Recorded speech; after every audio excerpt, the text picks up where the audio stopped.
we have a lot to share. So with that, let's get started.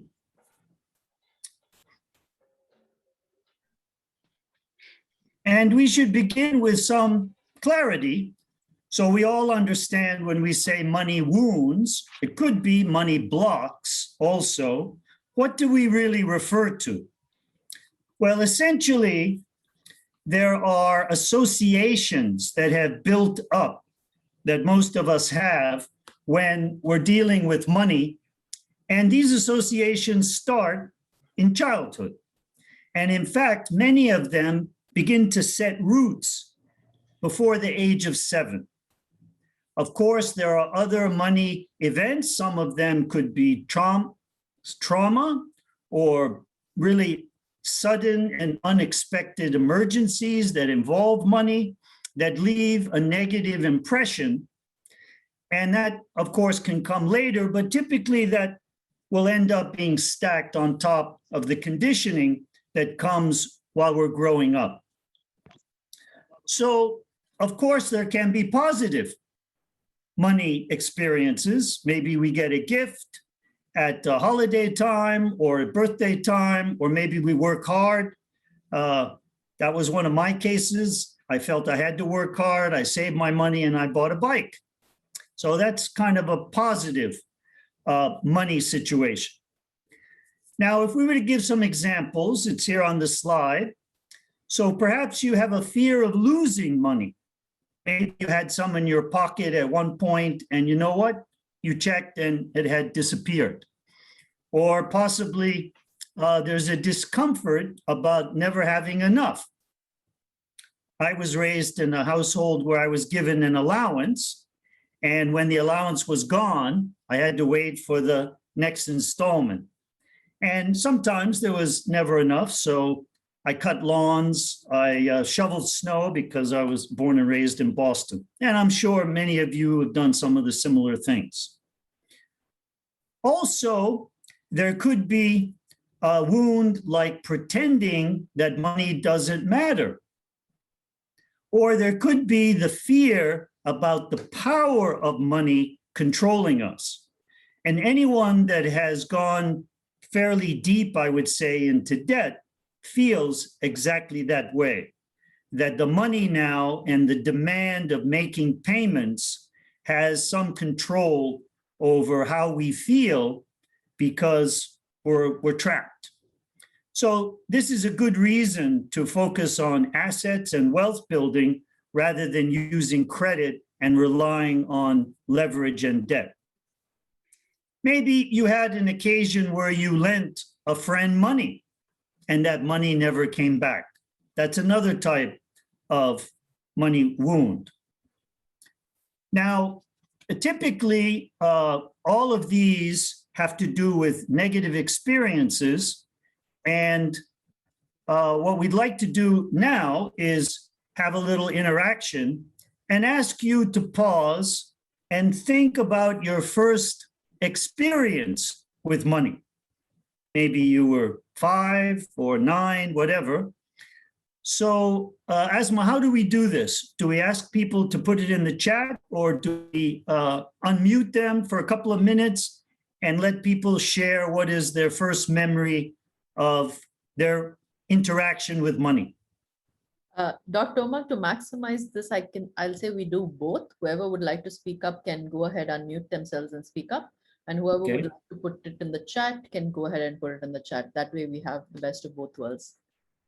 Okay, so I think we have 3-4 minutes for this part. Please feel free, the participants, to put an experience in the chat or raise your hand and you'll be recognized.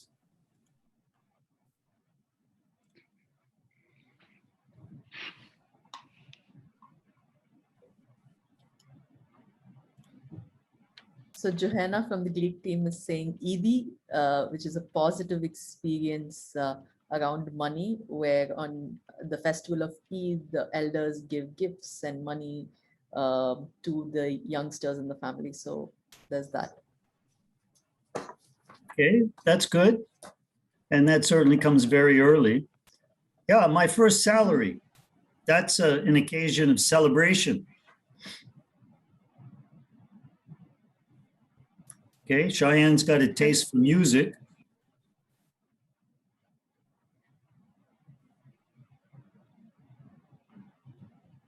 So people are shy. They're either suppressing their negative memories with money, or maybe you're fortunate and all your money experiences have been positive.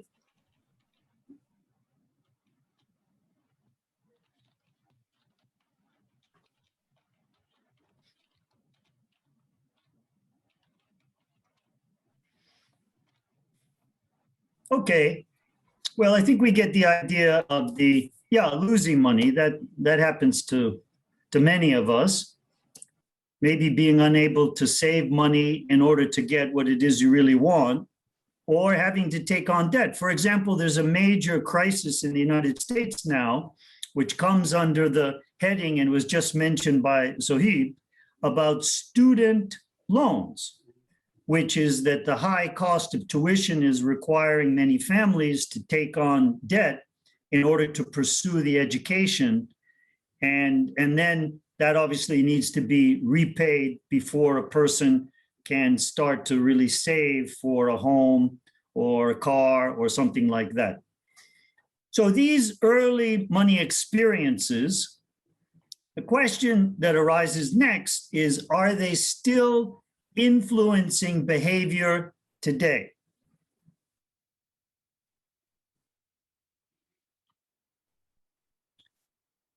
So to clarify, before we get into an answer to that question, we want to just look at a little bit more deeply when we talk about the common types of money blocks or money wounds. What are we talking about?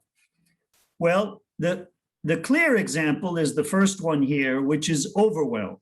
So something happened, maybe there's a medical emergency, or maybe there's a sudden trip that a dear one abroad is sick, and so you've got to purchase a ticket and go there, etc. So these kinds of things, these life experiences that drain your bank account often then end up being recorded as a money trauma. And in a moment, we'll suggest ways that these money blockages and money wounds can be healed. So it need not be permanent. However, the first thing is to recognize that the person has to go inside and acknowledge that those past events may still be playing out as an influencer in the decision-making that we're making, the decision-making around our finance and our money. Another type of money wound is a lack of discipline. And a lack of discipline can show up where whatever money is in our pocket, we spend it. So there's a lot of behavior around instant gratification, or keeping up, as we say in English, with the Joneses. If one of your friends gets a new something, a purse or a watch or something, then you feel you also need to spend your money to kind of keep pace. That could be a lack of discipline with regard to broader financial goals and objectives. Of course, there's nothing wrong with buying a gift for yourself. In addition, there's also this idea of goal setting. And I think we have to be honest with ourselves that many people had difficulty setting financial objectives. That has to do with saving, it has to do with investing, has to do with setting up a retirement plan, has to do with maybe putting money aside in order to buy into a business or a vacation home. Whatever it is you have in mind is laying that out as a series of steps in a plan with a financial goal. And elsewhere, I've written articles and in my book, Conscious Wealth, as a blueprint, it makes clear that there are three types of goals. There are incremental goals, which in fact you know you can achieve. There are vision goals, which you're not quite sure how to get there, and it's definitely further out in terms of your actual performance today. But then third, there are what we call stretch goals. And it's really these stretch goals where you know what it is you're dreaming about, but you really have no clear idea how to get there. And those are the type of dreams and goals that fire the imagination and that drive our passion and therefore help us to exert the type of discipline needed to set the money aside to develop the skills or to take the trip or to accumulate investments in a way that we can end up achieving that stretch goal.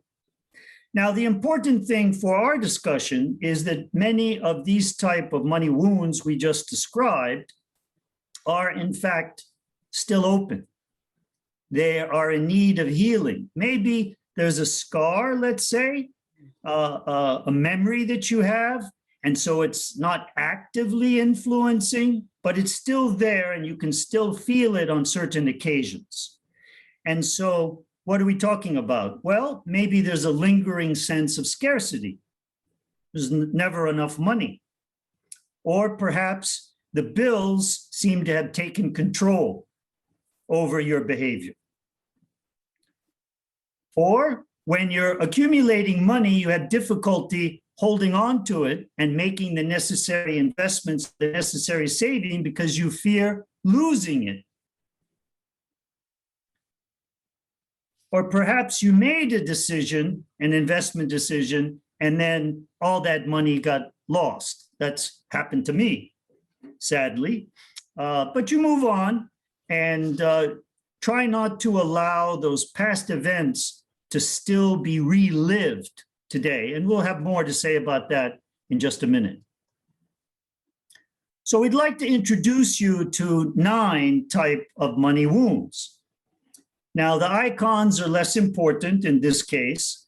What's important, and I'll have a few words to say about each one, and then we're going to go into a breakout room and give you an opportunity to share experiences with each other and to talk about these, whether it's real, imaginary, maybe your experiences, you've been able to overcome it. So the first one is a childhood money wound, which could be that you pretend that money's doesn't matter.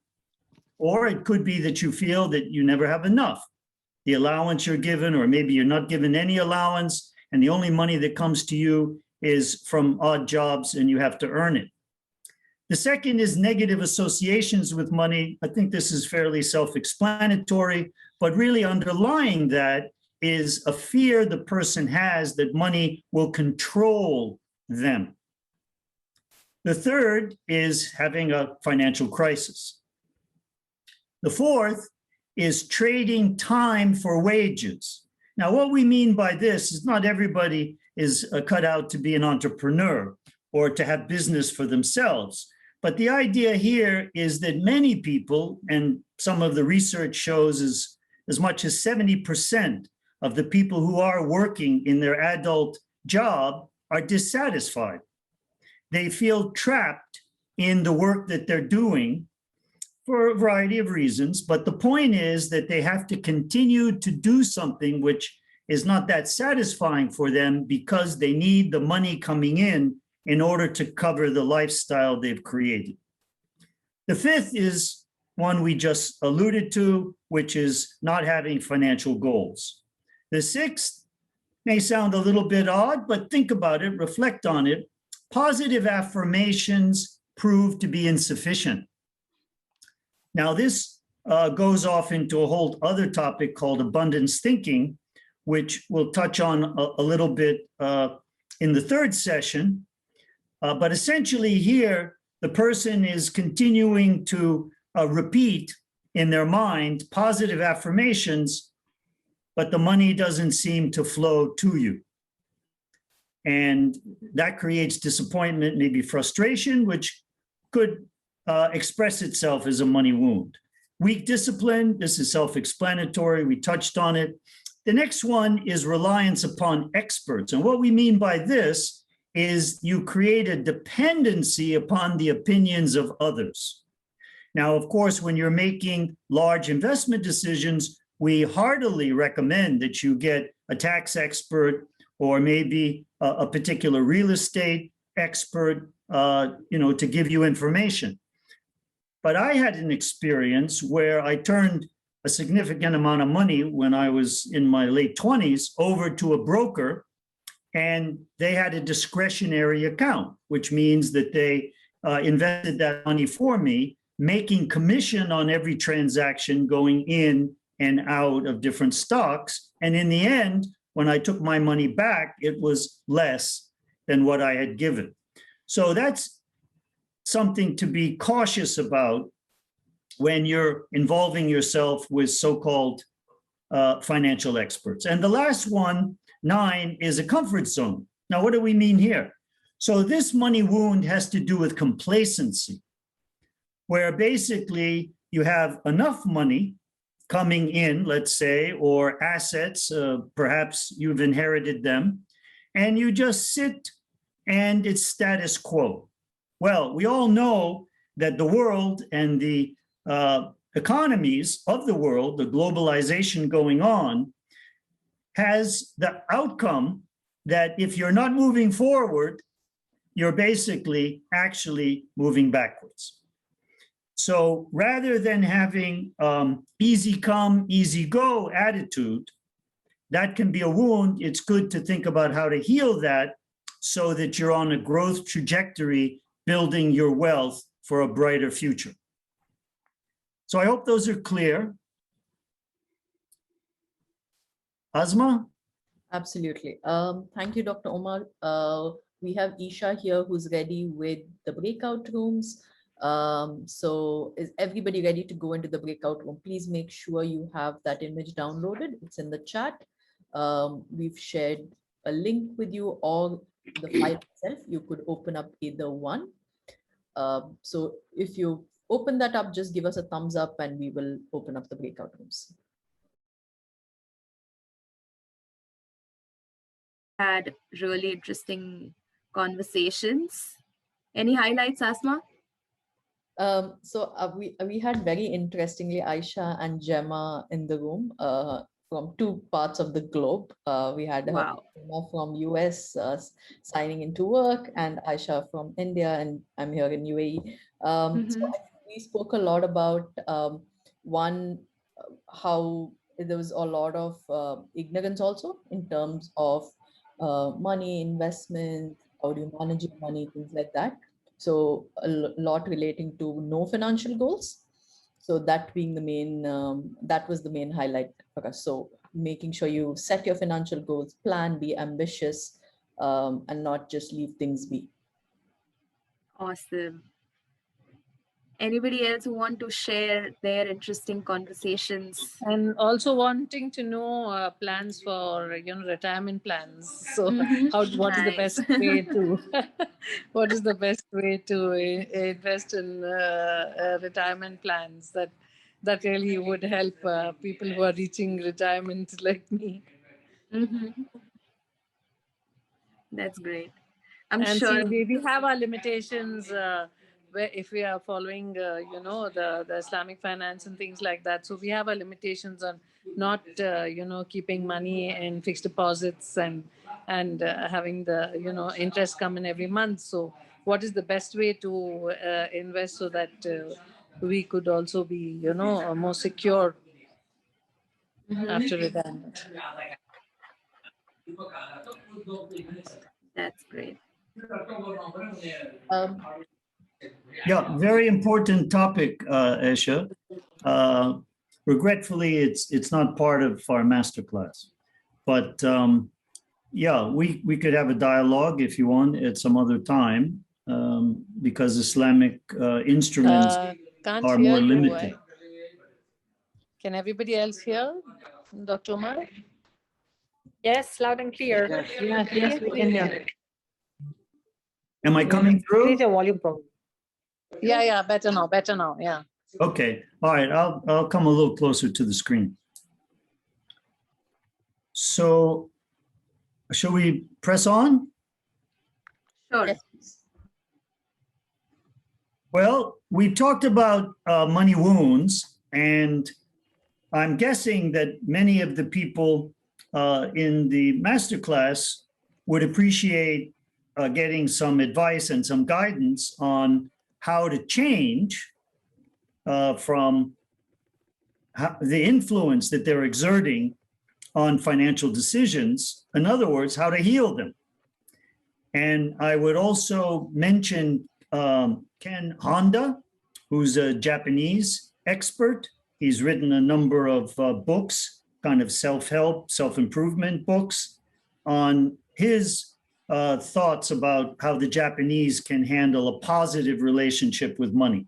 So that's a resource you may want to check out. But essentially, we're talking about a process of discovery first and doing some inner work. Very important to recognize that if you're going to go back to your childhood and you're going to examine how you feel in certain circumstances with regard to your money, like paying medical bills or paying credit card bills, etc., that takes some awareness. And it starts there, recognizing the instances in which you feel uncomfortable, or you can even pinpoint and identify perhaps the root cause, okay? And once you've identified the root cause, which is, for example, I'm not setting goals, or I have difficulty in disciplining myself when it comes to spending. When you come and you've identified the root cause, then the next step is to understand that the human has a certain amount of personal energy, right?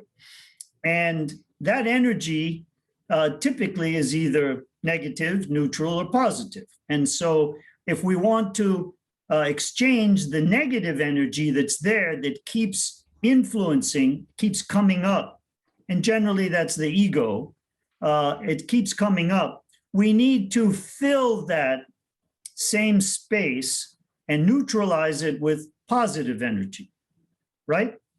So, for example, if you lent money to a friend long time ago and the money never came back, and so now you feel it's difficult to give away the money, it's difficult to spend the money because you're not sure if it's ever going to come back to you, then put yourself in circumstances when you can actually practice that new behavior. And when it happens, then have a small pat on the back or a small celebration. If you made a mistake investing, that's not an excuse never to invest, right? It's figuring out what went wrong and what skills or knowledge you might need to bone up on and improve, and then try to make an investment, maybe in a small way, in something that is safe and liquid, and then use that experience to fill in what previously was negative attitude and behavior. So as those kinds of things progress, then you can actually change the pattern that has been impressed on the neurotransmitters of the brain, which is how the brain operates. And we'll have more to say about that in a few minutes when we move on to happiness. And we've deliberately had this talk in two parts. So we're not always talking about negative money wounds. We're also going to talk about how one can improve feelings of happiness, right? But to finish up here, the rewiring of the brain for this habit about money or any other habit, of course, it takes time. The experts say it takes maybe about 21 days. Some people like Robin Sharma says it's about 60 days to replace that. But the key thing is to be proactive, to catch yourself when the money wound that you've identified comes up, try to neutralize it with your willpower, and then practice and substitute with a positive energy and a positive direction that will give you a different outcome. So I hope that's clear. And the final thing I would say, which came up in our group session a moment ago, is if people are carrying around, if you're carrying around regret, or you're still kind of frustrated with yourself about something that happened in the past and you lost money or things didn't exactly go your way, one of the best tools for healing is forgiveness. So start with yourself and forgive yourself from the past so that you're no longer looking into the past and you can be present focused and start to shift your attention to the results you want to see happening in the near future. I hope that's clear. So we can spend a couple of minutes now talking about what drives money success. And like many things that you're doing on the workplace, in fitness, in personal relationships, in expressing love to others, it's about attitude, isn't it? At the end of the day, it comes down to something as simple as, what are you actually thinking on a regular basis? And I learned this from Tom Hopkins back in the 80s. Attitude determines altitude. So if you're inside your head thinking the negative thoughts, okay, if you're focused on the money wounds, then you're going to find it difficult with that kind of negative attitude to get any sort of altitude with your actions and your plans. And I'm sure you're well aware that habits, human habits, typically determine up to 90% of the actions that we take. You don't believe me? Well, think about how you conducted yourself this morning, starting from which side of the bed you got out of. Wasn't that a habit? And did you put on your slippers or your sandals or your shoes? Did you go immediately out? Did you ride your bike and do exercise? What's your habit? And what about breakfast? The same cereal or yogurt? You get the idea. So it's good every now and again to pause and to think about the habits that have become ingrained. And are they positive, empowering habits, or in fact, are they just habits? And it goes all the way back to the self-image we have about ourselves and what we're talking about. I can do it, not I cannot do it. If it's unfamiliar, okay, then you try, right?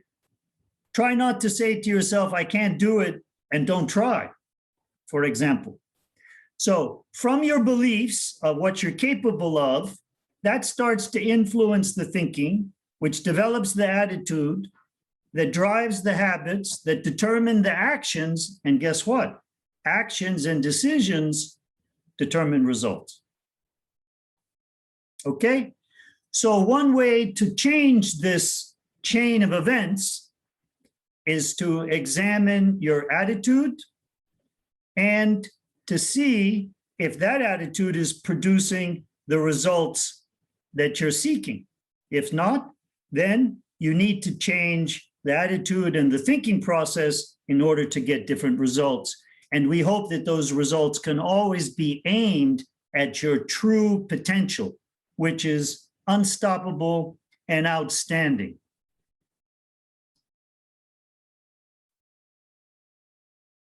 Now, as it relates more specifically to money, and I'll go through this pretty quickly, you'll have the slides and you can pause and think about it, is to have success with money, one of the first and most important rules is spend less than you earn. Now, that's pretty common sense, isn't it? Because guess what? If you're earning here and you're spending here, there's a gap, and that gap has got to be filled with debts. And typically, it's very easy today. The banks have extended, 2-3 credit cards to us, even to students. They have no income, right? They get a couple of credit cards. So that gap often gets filled with debt, which becomes difficult to pay off. So think twice about those kinds of expenditures. And it's important as well to gauge when we buy things, are they making us happy, which is normal, right? But are we then connecting our happiness with the things that we buy? And we'll have more to say about that in just a minute. So the last thought here is overall, as a summary, try to shift the thoughts that you have about money, about personal finance, to being well, to being well. Is it getting me further down the track of my feeling well and able to contribute to my nuclear family, my broader relations, my community, and ultimately my world? Or am I focused instead on well-being, which means I'm accumulating my money in order to acquire things which I believe will make me feel more happy, more secure, etc. So there needs to be a clear balance here, and I hope that makes sense. We can take up some Q&A as well. An important concept I want to leave you with is when you actually are able to achieve your objectives, whether they're small ones or big ones, celebrate. That's how you can rewire your brain much faster and therefore create new habits and different results.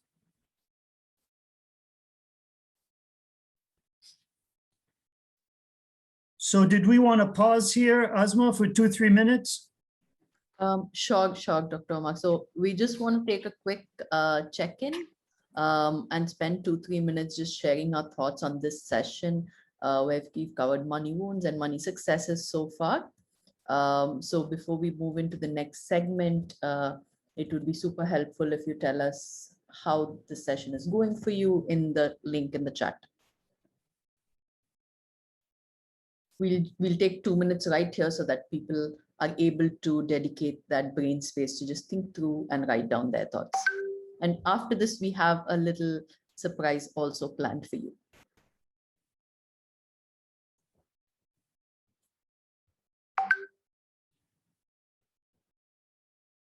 So Miriam wants to know, what is true success? Well, I tell you what, let's go through the happiness section and you might get some glimmer and insights.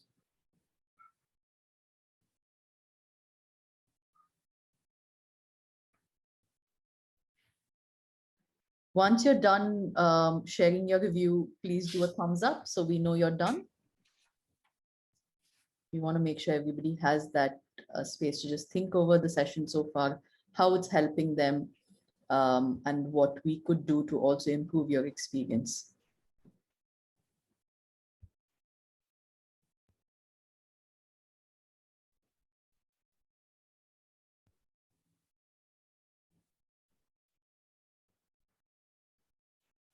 Another little announcement and surprise that we have for you is as you attend these masterclasses, if you attend all 3 of them, then you become eligible to unlock a CPD credit and a CPD certificate for $25. And this would essentially be showcasing that you have a CPD credit in emotional intelligence about money. And you would receive this at the end of it. So we'd be sharing the link for that as well.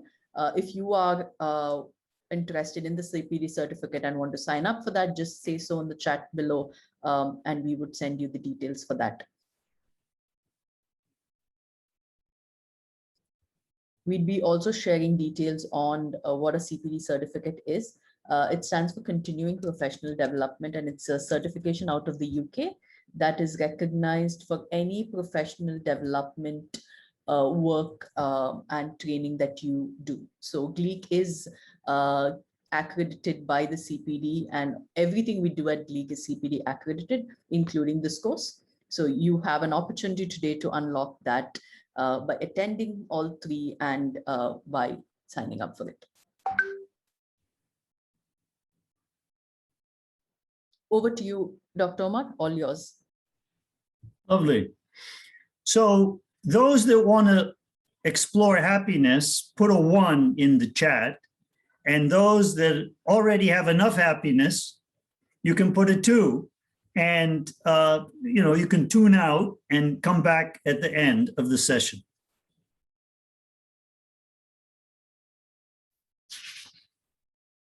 Okay, so Fatima has a 1. Oh, we got a 1.5. That's clever. Oh, we've got 50%, not even a 1. We've got a 1 from Joy, 1.75. Okay, lovely. So let's explore happiness as an antidote to the money wounds. And also, it's a state of affairs which is important for, I think, all of us adults to recognize and see how we can actually cultivate more of it, right?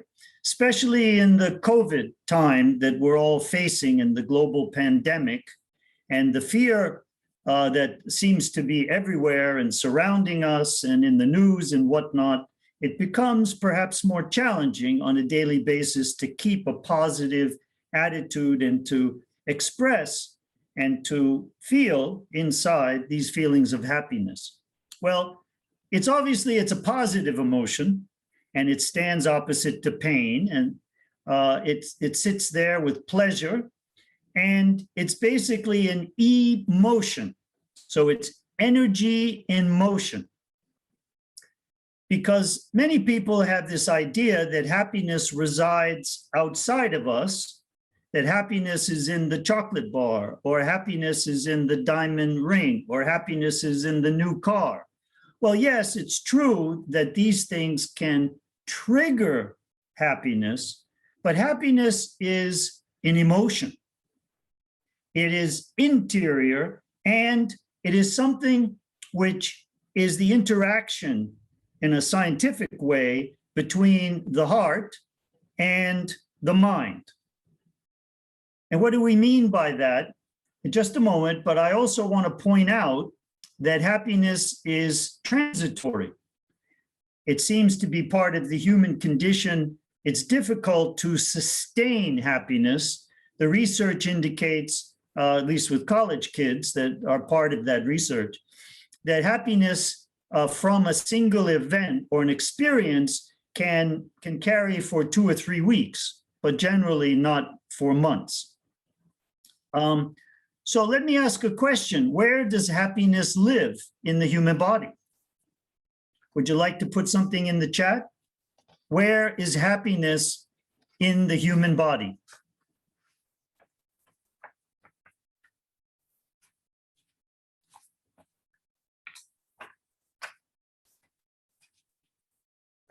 We got whole body, we have mind, we have heart. Is it in the brain? Ah, yes, Asma thinks it's in the brain. Okay, Daniela says the brain. Oh, we have the soul for Zohaib. Okay, so if we look here first, where does happiness live? Does it live in the brain? Well, actually, no, because the brain is a set of synapses and neurotransmitters, hormones, and basically biochemistry. And what happens is that emotion comes up, either pain, pleasure, something in between, maybe the taste, as we said, of the chocolate bar. That is then interpreted, it's a sensation of the body, and then it's interpreted by either the heart, if it's something that it recognizes prior, in the case of, let's say, love, all right, or in the mind, and the mind is bigger than the brain. And the mind is also a repository for previous experiences. And many of those can be happy experiences, like when you went to the beach or you were on holiday in Greece, or maybe, as we heard earlier, the first shiny bike experience that we had, whether it's a tricycle or with 2 wheels, and that gave you the feeling of freedom to go around the neighborhood. So the question then is, is happiness in the external objects, or is it in the internal beliefs? And I think we've now come to the consensus that it's in the internal beliefs, but it gets triggered often. It can be triggered by memories, right, inside, but it also can be triggered by external things. But the trick here is not to invest the happiness in the external thing, because if it's not there, then you're telling your mind and your heart that you can't be happy because it's not there. So we're focused on what's not there rather than focused on being well-being, and a sense of happiness. Now, this other chart over here comes from brain scans, which make the point of what happens when certain neurotransmitters are released into the brain, you know, inside the cranial and the gray matter area. Over here on the left is someone who's having certain thoughts, and the one on the right is having more happy thoughts. And this is coming from certain, let's say, pictures or tasting that was done as part of the survey.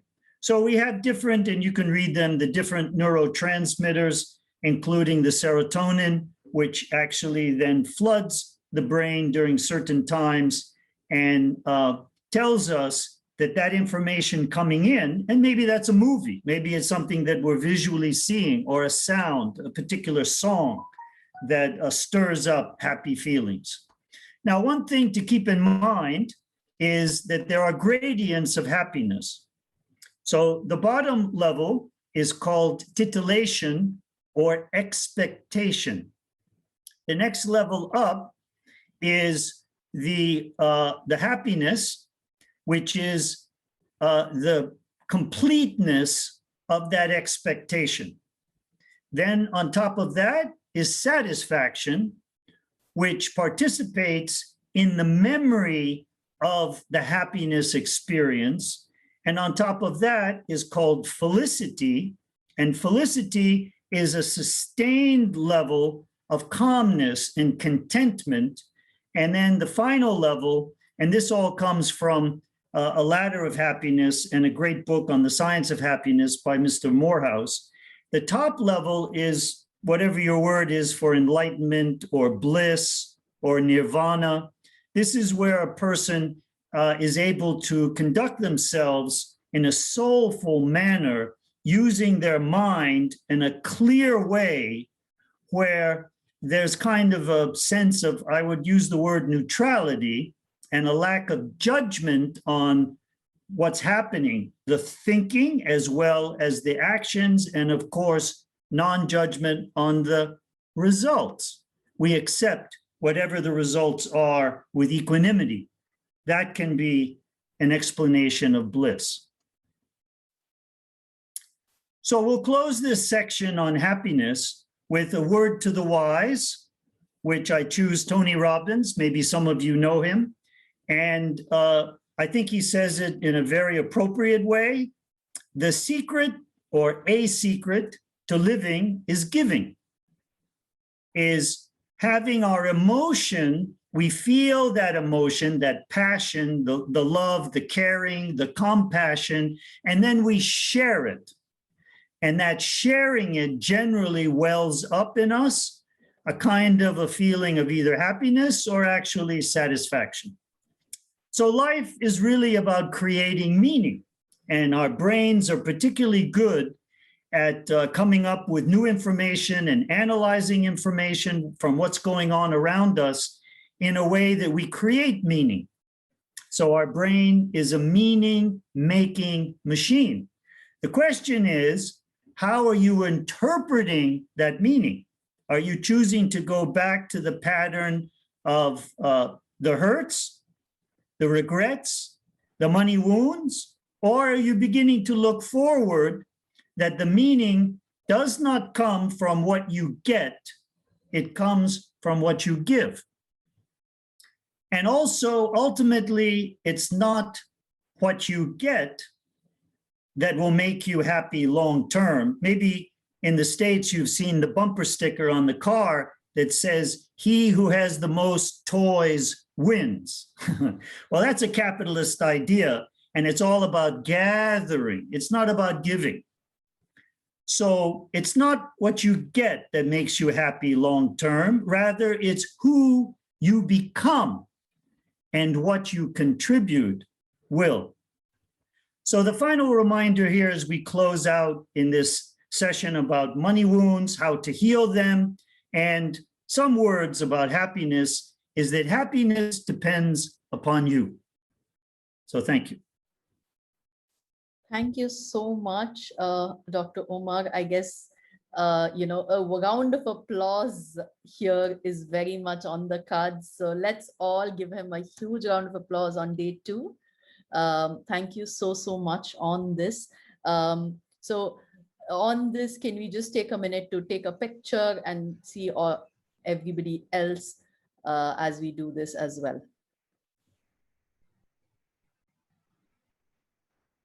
Dr. Omar, could you, yes, thank you so much. Could we all come on screen to, you know, say thank you and show our love and gratitude to Dr. Omar here?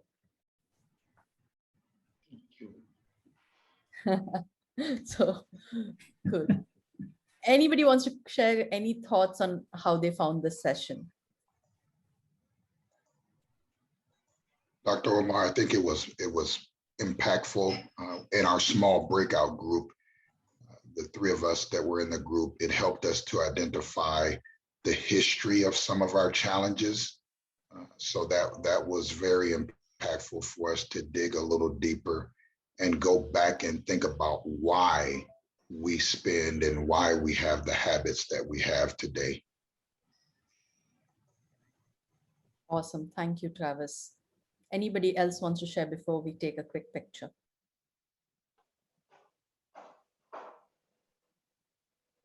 All right, then. So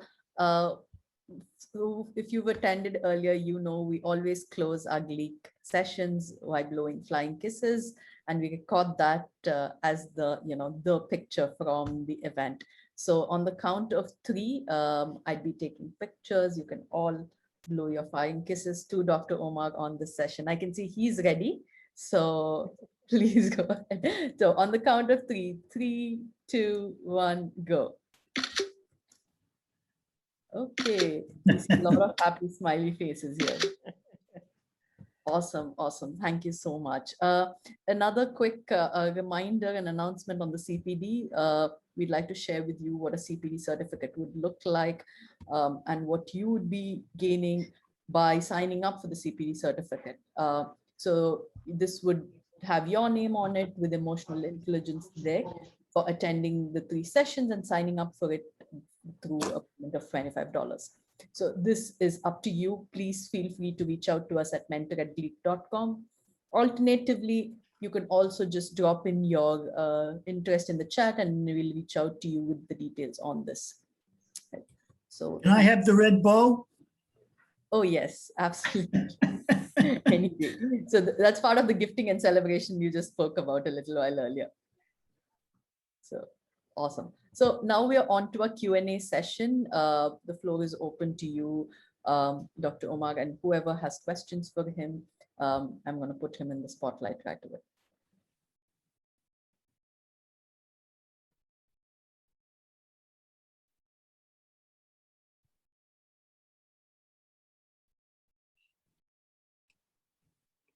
You can feel free to just shoot your questions or drop them in the chat as well. Or raise your hand if you rather would speak it orally. For you, Dr. Omar. I wondered if money wounds could be generational. As I've watched throughout my generations of my family seem to have the same money wounds around fear, around taking risks with money. And I'm an entrepreneur. So understanding that it requires you to take risk. They seem to have a really high level of fear for my risks. So I have to actively work with my family around not having that fear for me. So I wonder if there is that it can be generational, and if there are ways that I might be able to ensure that that does not impact me negatively? Yeah, Colette, that's an excellent question, particularly looking forward. And I think the answer is yes, that they can be generational, and that's topic number one, which is childhood wounds. So our parents are doing the best they can, the best that they know, right? And most parents love their kids, and they're expressing their love and money, right, in the way that they understand. So if you discover that there is a money wound, for example, let's say somebody is stingy, they don't know how to give. Maybe because they feel that the money won't come back, but actually money is energy, right? And if we conduct ourselves in a way that we're giving value and we care about people, then money will flow to us, okay? So if you recognize that for that illustration, that there is an issue, there's a money wound, and then you heal it for yourself, then as a parent for your kids or whoever is in the immediate reach of the family for which you're a role model, then that, I believe, would probably change the generational impact. Yes, and that's what I intend to do. But I found that it is difficult to convince those that come before me that they all Yes. want. Yes, yeah. So, Well, that's actually a slightly different matter. yeah, And that's the being challenge. an entrepreneur, sometimes one needs to thank those people for their opinion, but go their own, that the person goes her own way. I Okay. see, and I appreciate that. Thank you. Yeah, Yes. so there was a question here that Zohaib asked, which is what made me want to look at money wounds and understand it? Well, I hope I have some insights to share on the subject, but the answer is that as I interact with people of different ages, we find that there are habits. And these habits are not always helpful. Like, for example, somebody gets money and immediately spends it. So if that habit continues for a sustained period of time, years, right, then it's not going to serve that person well as another person who's able to save for the rainy day, able to put an emergency fund. I mean, there are certain very practical matters. And we're not talking about the quantity of money. We're not saying if it's small or big or what have you. So what made me look at it is how I could really help people where they are. And number two is I've kind of invented in this journey I'm on other games. So I treat the money wounds as a game. We did money personalities. That's a game. I have another game about money moods. What money mood are you in today? Is your money loving you back? And there are other games which, because our whole raison d'etre, the reason for being of conscious wealth, is the gamification of money as a way to put together consciousness and money skills, balance sheet, income statement, cash flow, budgeting, donations, all of the practical bits that one needs today to conduct financial transactions. Other questions?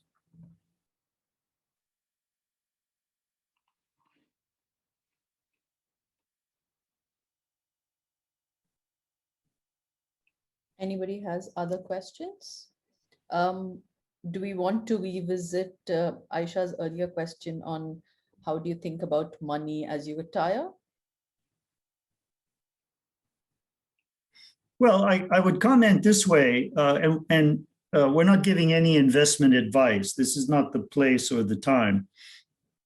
However, I'm a very strong believer that most of the pressure that we feel these days from the consumerism side is developing this attitude that debt is good, that leverage is desirable.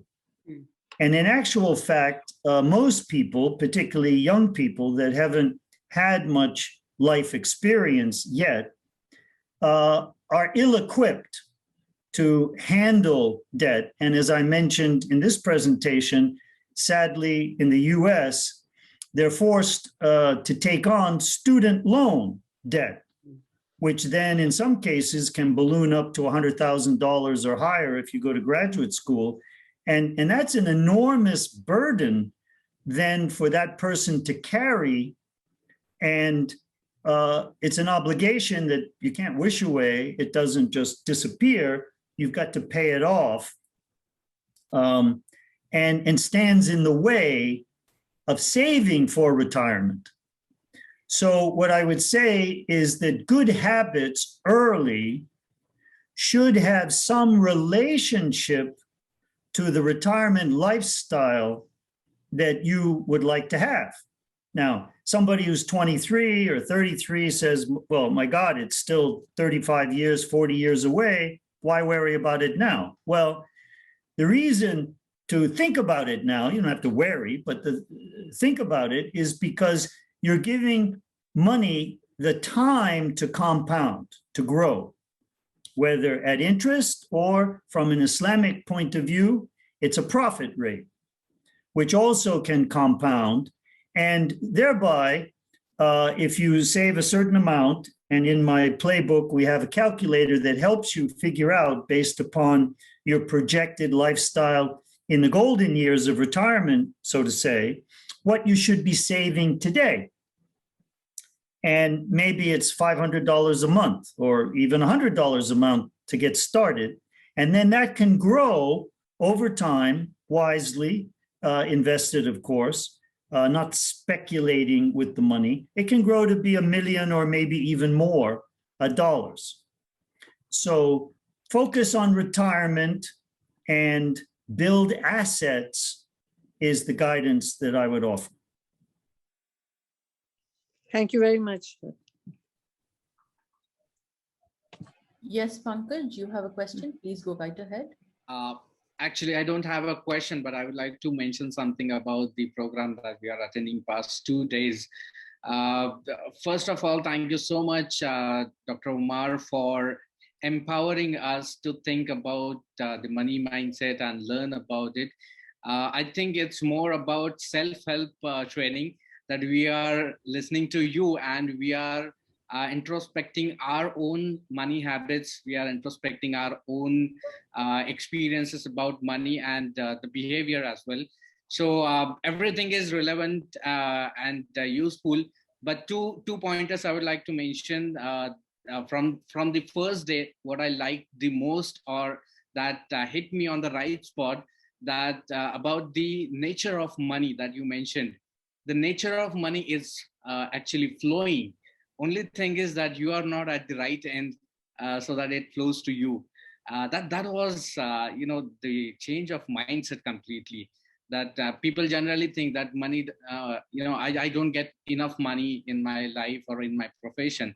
So one just has to change the direction they are looking, where the money is coming from. They should look for the direction where it is flowing, and they should shift themselves in that path, or they need to be stronger enough that they can turn the flow of money to their own business and their own life.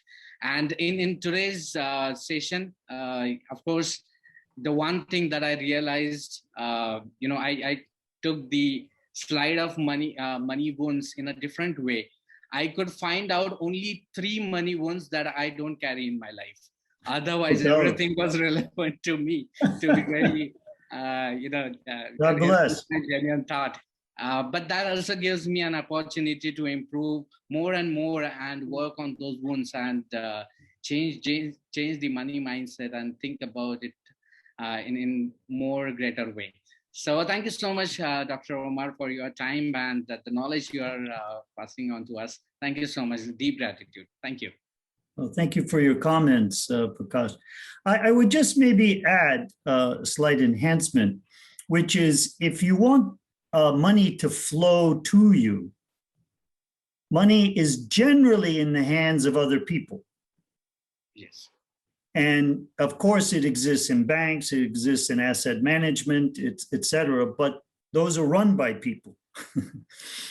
And it's a very simple formula, which is if you provide value, and if that value is hard to replace, Yes. then the money will flow to you. They will readily, happily pay you for the service, for the knowledge, for the book, for the graphic, for the shirt, whatever it is that you have just created. They will happily pay you when they perceive that the value they're getting is greater than the money they're paying. Right. And of course, no one likes to pay. No one likes to pay. But we need to change our mindset that, as you rightly reminded us, money is flowing. Yes. So that means in order for it to flow back, it also has to flow out. So give value and exceed expectations. And the money will flow to you, inshallah. Thank you. Really appreciate that. Thank you, Dr. Omar. Exceed expectation. Yeah. Awesome. Who else would like to, be on the spotlight and have a conversation with Dr. Omar? Maybe if Azma, maybe one more question because yes, I'm being called. There's one from Gemma here. Why does it seem some other persons attract money so easily that they are lucky with money, even perhaps person in the same family, and no matter what you do, it doesn't work the same way for you? Well, that's your perception. And remember, attitude determines altitude. So if you're focused on what you don't have, guess what? That's the energy that is going to come to you, because like attracts like. So you're focused on what you don't have. You're telling yourself, I'm not good enough. Okay? And so that's what's coming to you. If you turn that around and you say, I deserve, and I'm capable of giving, and I'm giving more, eventually the universe will respond, people will respond, and you'll be surprised by the results. Awesome. Thank you for that, Dr. Omar. So with that, we are wrapping up day 2 of the amazing mentor class on the 4 ways to reset your money mindset. Thank you so much. We hope to join all of you on day 3, which is Saturday, same time, 6 p.m. GST, 7:30 p.m. IST, 4 p.m. CEST, and then I hope you know your time zones as well. So a quick reminder as well on those doing group projects. We're excited to see what you have in store for us. If you need help, please feel free to reach out to us. We'd be happy to chime in. Those not participating in the group project, we have another alternative, which is sharing your money stories. All of us here learn from each other's stories, experiences, and it's all valuable learning at the end of the day. So feel free to share any significant, anything that left an impact on your mind with us. Share your money story, 5 minutes on Saturday. We have an entire segment dedicated to your money stories and to your group projects. So with that, thank you so much from everybody here at GLEAC. Thank you for being here, and we hope to see you on Saturday. Thank you, everyone. Bye-bye. Bye. Peace and blessings.